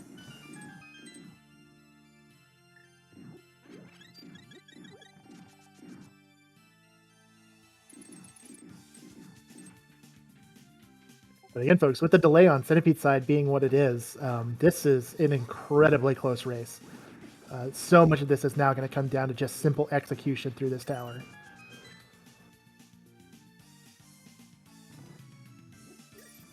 I'm not sure we ever called it out on air, but Galdaran is using the Castlevania Dawn of Sorrow MSU pack. And this is it's that game's version of the classic Bloody Tears track from Castlevania. Thumbs up from me on that one. This is a pretty fantastic MSU.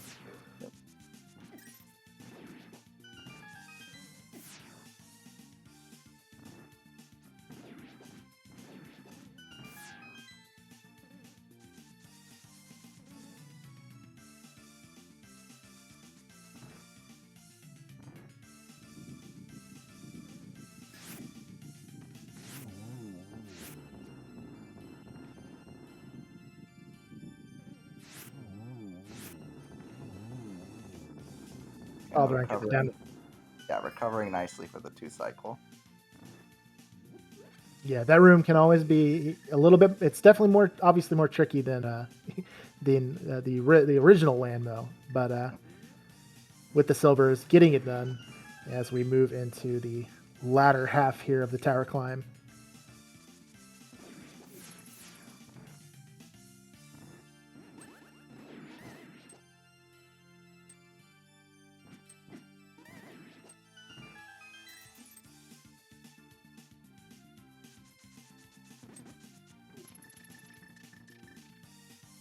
And as we're watching this, I just want to give a shout out to our runners. Thank them so much for putting on this performance for us and allowing us to watch their race. This has been fantastic fun so far, no matter the outcome.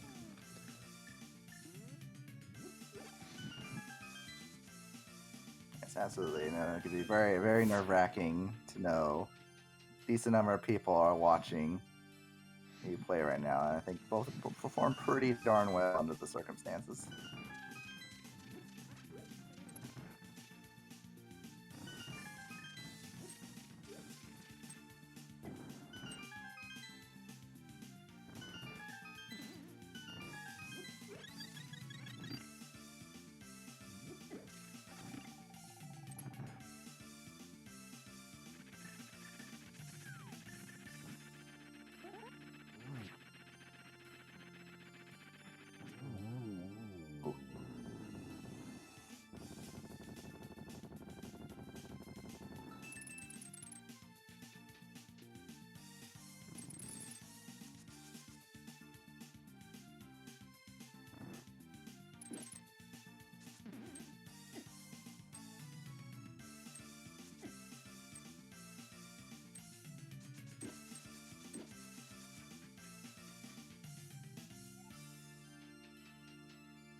And we're on to our physics exam here with AGA 2. That was a very nice AGA too, Galdaran. Call that a passing grade.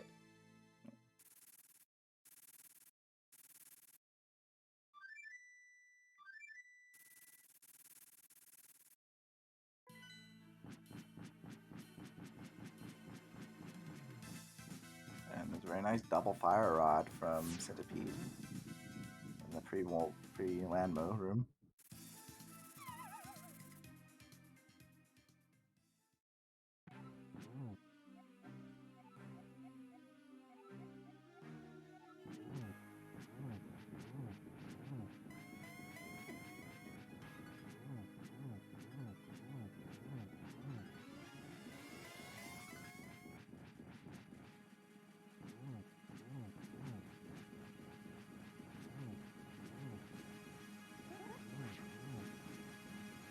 The nice pattern here for phase 2 allows Galdaran to get in between Ganon and the wall and do a couple of spins.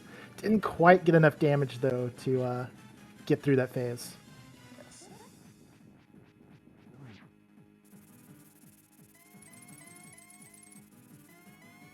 But now we're on to phase 3.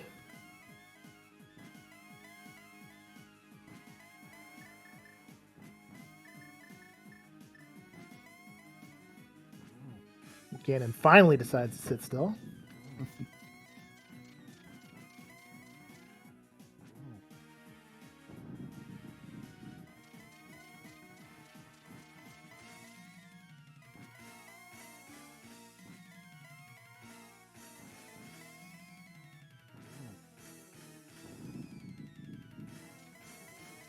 One more hit for phase 3 here.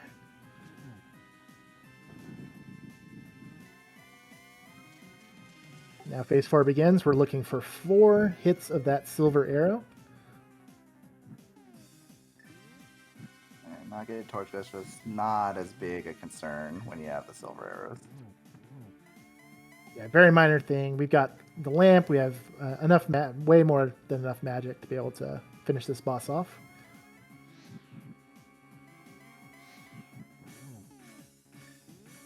Very nicely, very nice finishing off. Very nice use of using that second torch to kind of control where Ganon could be, so you can get more bow shots on him.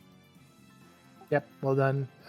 Galdaran gets his 4 shots in, downs the big pig, and all that's left to do is walk over the final staircase into the Triforce room.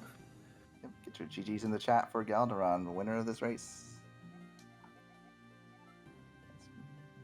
Yep, finishes with an official racetime.gg time of 1 hour, 38 minutes, and 34 seconds.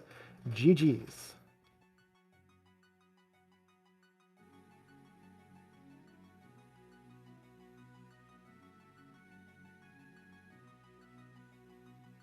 And looks like Cen7ipede is opting to finish out. She will be AGA 2 and dropping into Ganon fairly soon.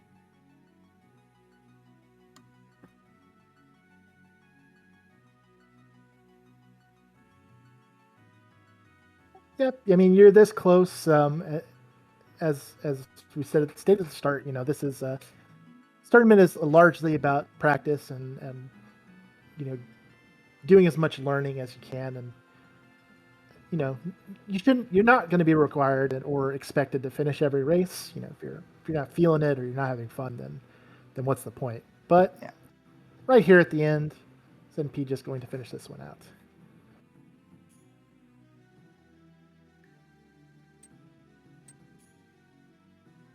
And I think for newer runners, getting more practice again in a position like this, with a little bit of pressure on you, I think is not a terrible thing at all.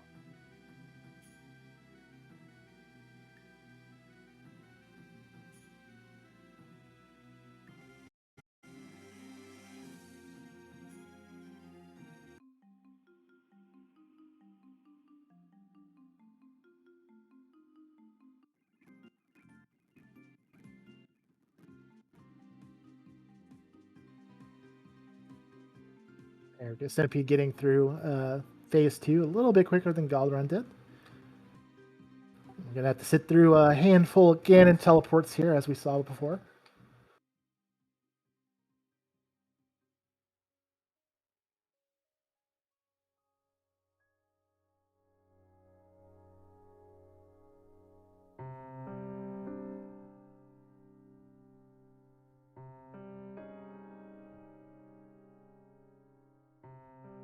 Oh yeah, and a good point being brought up in chat. If you can finish within 15 minutes, it's in your best interest to do so for tiebreakers. That is very true, because it is a Swiss round, so that stuff is taken into account when we get to tiebreakers at the very end of things.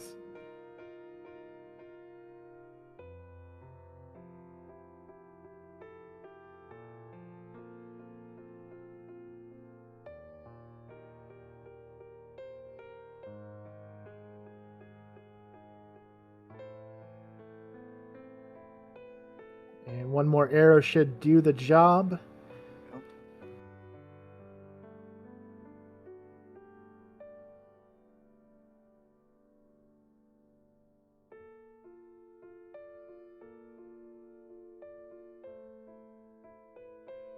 And Cen7ipede crosses the finish line, finishing with an official racetime.gg time of 1 hour 41 minutes 07 seconds.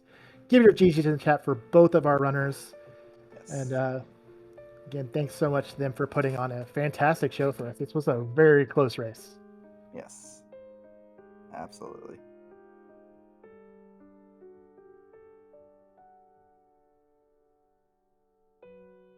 And it does look like we will be joined by both of our runners here very shortly.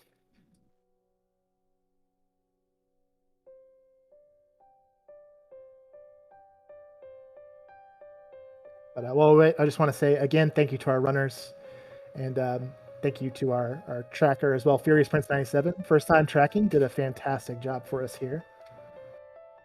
And thank you to Khaemere for restreaming this one for us. Again, also first time restreaming, and did a great job through a few hiccups here and there, but we very much appreciate it. Yes, absolutely. And last but not least, but just a shout out to the Go Mode podcast as well for putting this whole thing on. Without them, this wouldn't exist. So.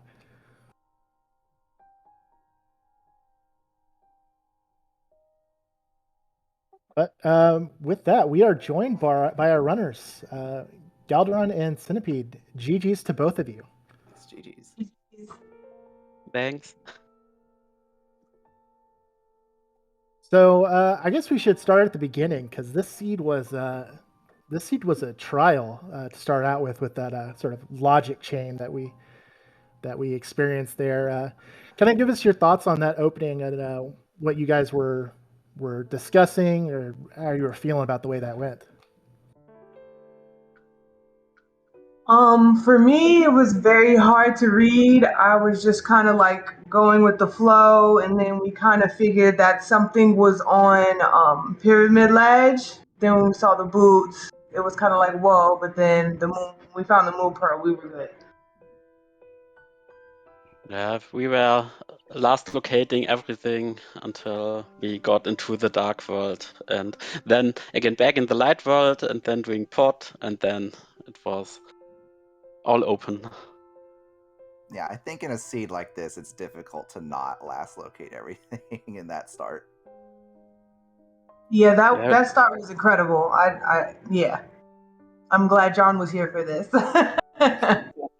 Yeah, we always considered doing Xora, but there was always progression, so we never did it.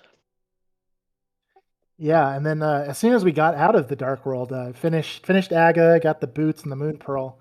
The only option was pod at that point, so we were still kind of, in that bottleneck. But man, everything kind of just burst open once you got out to Hype Cave. So, kind of talk us through that, with the finally getting out of the sort of bottleneck that you guys were in, and all of a sudden having everything open to you with the myths and Kane and all the stuff you found.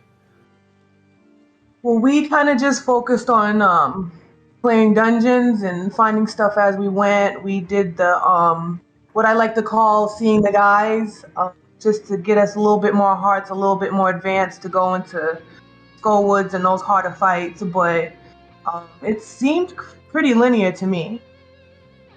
Because it was. It was only slight variance here and there based off of honestly the kind of just arrow line that you can do after you finish certain things. Like the only thing that was really out of the way was doing Desert Palace. Other than that, everything else is kind of just a straight line from there. We played a little bit more passive, trying to look for a sword and everything else for more comfortability on bosses.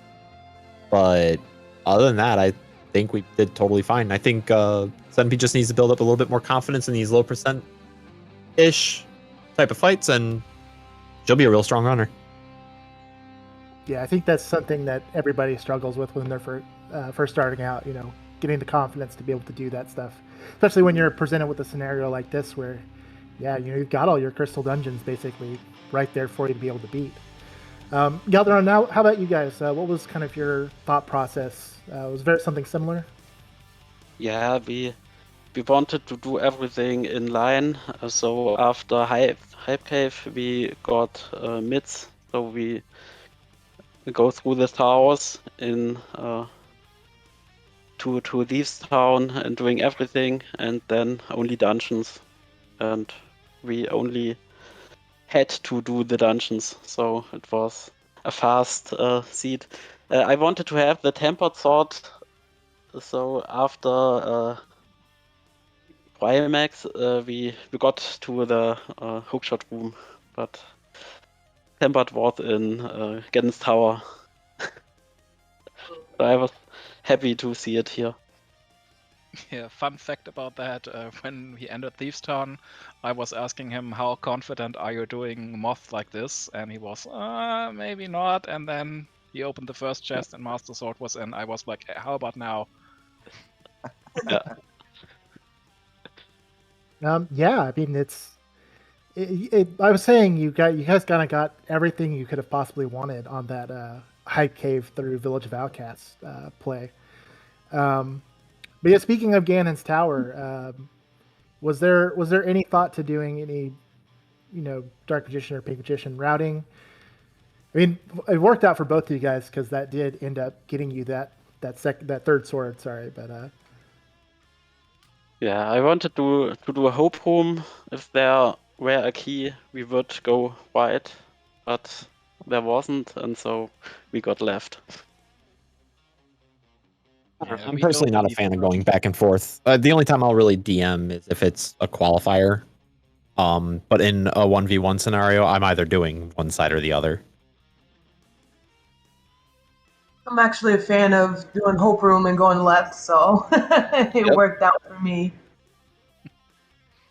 yeah, I think I agree. I think GT routing is just one of those things that, you know, there might be some very slight percentage point arguments that going one way or another is better, but frankly, you know, just I don't think it matters all that much. It's just you're kind of rolling the dice there. But yeah, because like each way loses to another way, right? Like DM loses to Hope full left. Straight full right, like full right can lose to full left, and depending on the big key location. Yeah, that's all pending on the big key where it is. GT routing is a lottery after all. Yep.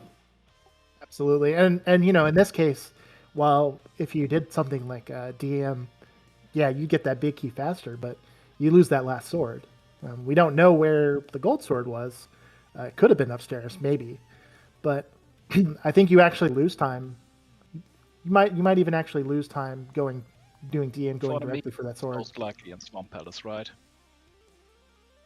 I mean, that's one thing I wish this randomizer did that the Super Metroid randomizer does very nicely is that in the credits it shows where every item is. Oh. With no spoiler log needing to be rolled, it just plays it in the credits. Instead of showing, you know, all the people that made the game, it shows the items instead. Interesting. That's some QL. Because like, oh man, where's that fourth sword? Well, we'll never know. Instead, we could have just like had a laugh during the credits while doing this interview, right? Yeah, for sure. Absolutely. Well, Shamar, did you have any questions for our runners here? No, I think you covered pretty much everything I would have thought of. I'm just sure you both breathe a sigh of relief seeing that third sword come up. Yeah, there was a bad situation in Ice Palace where I had less yeah. mana. That was Yes, really unlucky. we did see you make a valiant attempt at the fire rod shot duplication. Almost, it's just that one that the Yeah, little this was icicle hitting you. Yeah, unfortunately. this was my first time that I tried this. That was something that Cen7ipede was able to basically learn this race, was that you can dupe your fire rod damage, but it's really easy. You know, you just, well, I say really easy because all I did tell her was just shoot your fire rod and slash your sword right after it, and you'll get it every time. And she did it. That's actually what I told him, but well, next time. Yeah, it's Next easy, time. it's easy, just like playing the game. Just find all the items, easy. Yeah, I have to train it. Yeah. Yeah, Well, thing is, we have done it so many times. We say it's easy, but actually, the first time for us, I believe it wasn't that easy at all. Oh yeah, like every trick I've ever learned in this game, I was bad at it to start. oh yeah. I mean, listen, I've been playing this game for years now. You never stop making mistakes. You just kind of got to roll with the punches. And Galdaran, you did that. I mean, the Ice Palace, that was really unfortunate, but stuck with it and ended up winning this race. So again, GG's and congratulations to you moving to 2-1 in the Swiss stage. Thank Cen7ipede, you. yeah, absolutely. And Cen7ipede, a bit tough here, but you ran a fantastic race, and we're very close all the way through this one. GG's as well.